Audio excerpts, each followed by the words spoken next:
What actually happens when an older adult lives alone without anyone regularly checking in? It's not just about the loneliness. It's the quiet, often unnoticed risks that can build up. Things like slipping in the kitchen or going days without hearing a phone ring. These are real concerns many seniors face, especially as they outlive their partners, friends, or even their children's availability.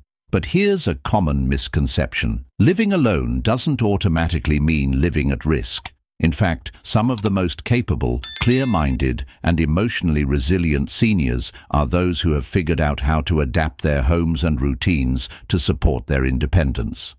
This message is for anyone who currently lives alone or sees that reality on the horizon.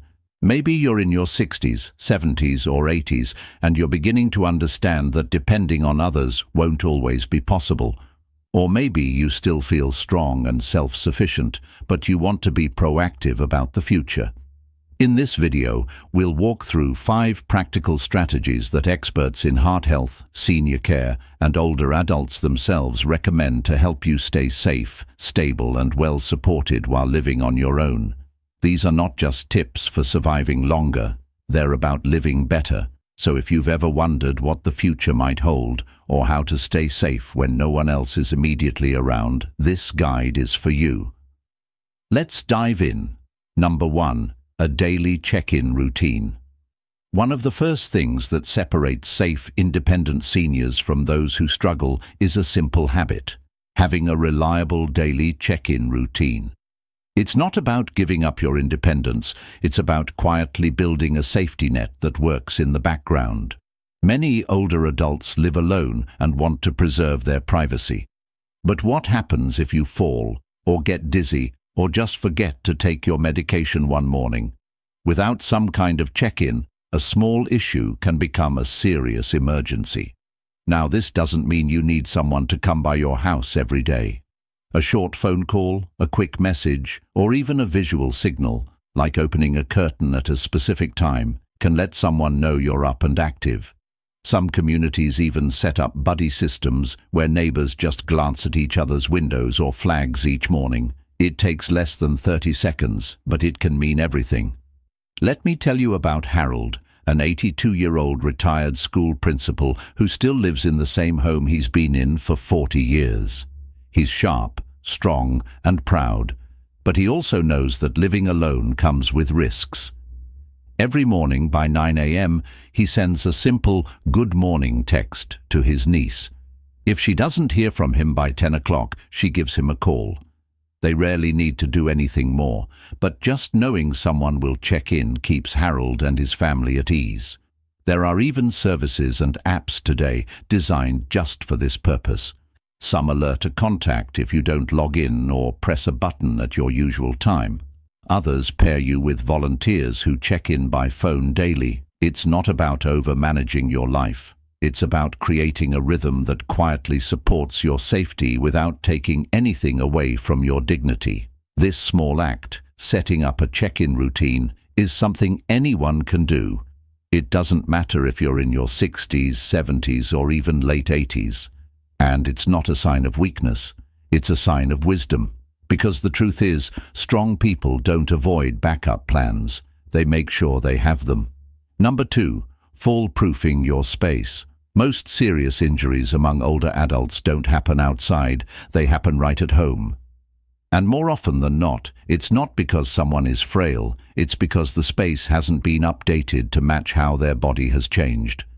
Your home may be full of memories, but it might also be full of hidden hazards. Rugs that slide, cords that tangle near your feet, chairs that are just a little too low, or light switches that make you stretch and strain. These small things don't seem dangerous until the moment they are. Take Carol, a 77-year-old woman who used to host church gatherings in her cozy living room. She knew the layout like the back of her hand, but one winter evening she stepped on a throw rug that had curled at the edge. She lost her balance and broke her hip. That one fall cost her 5 months of recovery and ended her ability to drive, and all of it happened in less than 3 seconds. Now, fall-proofing isn't just about adding grab bars in the bathroom, it's about creating a space that moves with you, not against you. That means making sure the lighting is soft but strong enough, that your bed isn't too high or low, that walkways are clear, and that items you use daily, like dishes, towels, medications, are within easy reach, not tucked away in high shelves or deep drawers. One of the most effective things you can do is take a slow walk through your home as if you were guiding a guest who had trouble walking. Second, lower and lighten what you use most. If you're reaching over your head daily to get a bowl or stepping onto a chair to grab a towel, that's a red flag. Shift daily used items down to waist or shoulder level. Consider lightweight dishes, easy open containers, and soft closed drawers that don't jam or stick. Third, get the right lighting. As we age, our eyes don't adjust to darkness as quickly. Install motion sensor nightlights in your hallway, bathroom, and kitchen, and make sure every stairway, no matter how short, is well lit from top to bottom. Fourth, think about reachability. Phones should be in more than one room. Emergency buttons or devices like a smartwatch or fall alert can be literal lifesavers. It's not weakness, it's wisdom. Last, make your bathroom as safe as possible. That means grab bars, non-slip mats, and a sturdy seat in the shower. These changes may not feel glamorous, but they protect your dignity. They let you stay independent. If you're still watching this video and finding these insights valuable, please comment number 4 below to let me know you're here. And if you haven't subscribed yet, I recommend you subscribe and turn on the bell so you don't miss any videos. Your support helps us continue creating good content to inform and inspire you. Now, let's move forward. Number 5, strong emotional and social anchors. Being alone doesn't always mean being lonely. But when you're older and living by yourself, emotional isolation can sneak in slowly and settle deeply. It's not always about not having people around. It's about not feeling seen, not feeling needed, and not feeling connected. One of the biggest dangers of growing older alone is losing your sense of purpose. You might go from a life filled with responsibilities, jobs, raising kids, community roles, to quiet days with long silences and no one to check in on you. And while some solitude is peaceful, too much of it can lead to emotional numbness, depression, or even memory problems. I remember a man named Gerald, 82, who lived alone after his wife passed. He still cooked, walked to the park, even did his own shopping, but inside he felt invisible. He told me once, "I could disappear for a week and nobody would know." That sentence stuck with me because for many older folks, that's not just a feeling, it's the truth. The good news is, emotional and social anchors can be rebuilt. And no, it's not about suddenly becoming an extrovert or joining every club in town. It's about finding small, meaningful threads to keep you woven into the world. Start with regular check-ins, whether it's a weekly phone call with a niece or a daily chat with a neighbor. Put these into your routine like a vitamin. They don't have to be deep or long, just consistent. Consider volunteering, even from home, reading stories to kids over video chat, knitting for local shelters, or helping answer community questions online. Feeling useful is a powerful medicine.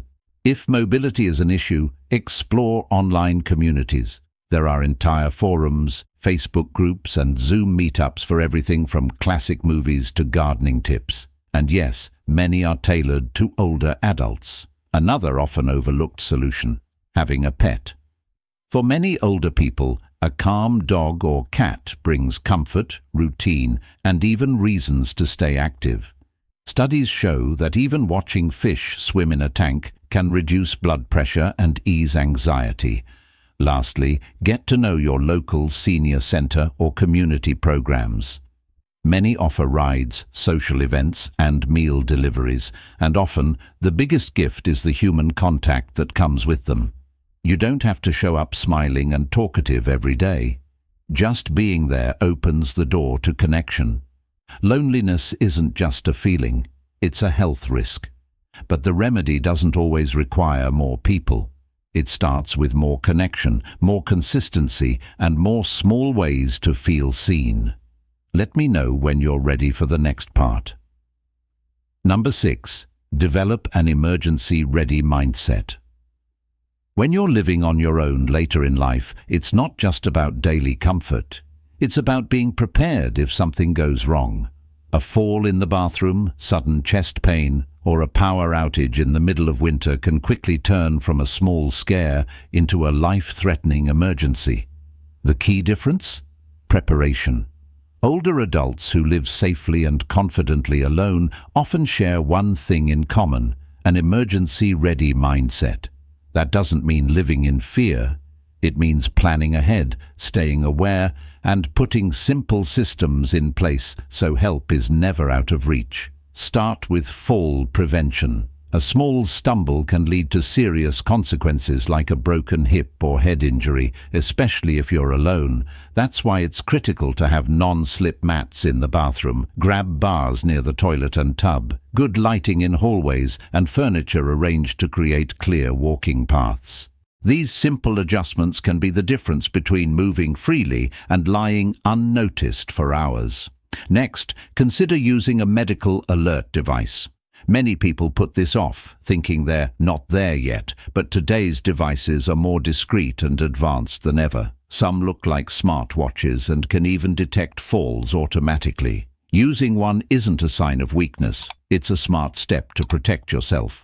Another essential: keep a printed list of emergency contacts and medical info. Don't just rely on your phone. Include names, phone numbers, current medications, allergies, and your doctor's contact info. Post it on your fridge. Emergency responders know to look there. Also, stock up on basic supplies. Keep a small stash of shelf-stable food and bottled water, enough for a few days, not because of a disaster scenario, but in case you're unwell or snowed in. Add a flashlight, extra batteries, a backup phone charger, and you've got a simple emergency kit. One of your best safety nets: a trustworthy neighbor, someone who knows to check in if they haven't seen you in a day or two. You don't need to be close friends. Just a simple agreement like "let's check in weekly" can be life-saving. And above all, embrace a mindset of calm readiness. Knowing you've thought things through can give you peace of mind and help you stay clear-headed in an emergency. Living alone after 70 doesn't have to mean being vulnerable. A little planning can go a long way toward building a life that's both secure and empowering. If you found these insights helpful, leave a comment with number 6 to let us know you're here. And if you haven't already, consider subscribing and hitting the notification bell so you never miss a video. Your support helps us keep creating meaningful content to inform and inspire you. Final thoughts. So what happens when an older adult doesn't have anyone to check in or care for them? The truth is, it depends. That reality can feel daunting, or it can feel liberating. The outcome often comes down to the choices we make day by day. Living alone doesn't have to mean feeling isolated. It can also be an opportunity to shape your surroundings, your schedule, and your life on your own terms. With the right habits, like staying connected to others, keeping your space safe, strengthening your body, planning your meals, and preparing for emergencies, you can create a life that's not just survivable, but genuinely fulfilling. It's not about eliminating every risk. It's about being thoughtful and intentional with the life you've built. You already have the strength. You've lived through challenges, overcome hardships, and adapted time and time again. That same strength is still with you. In fact, it's stronger than ever. Thank you for spending time with us today. We'd love to hear your thoughts. Share one insight you're taking with you and how you plan to apply it. Your comments mean a lot to us, and they help inspire others too. If you found this video valuable, please like, subscribe, and share it with someone who might benefit from it. Your support means the world to us and allows us to keep making helpful content for you and others.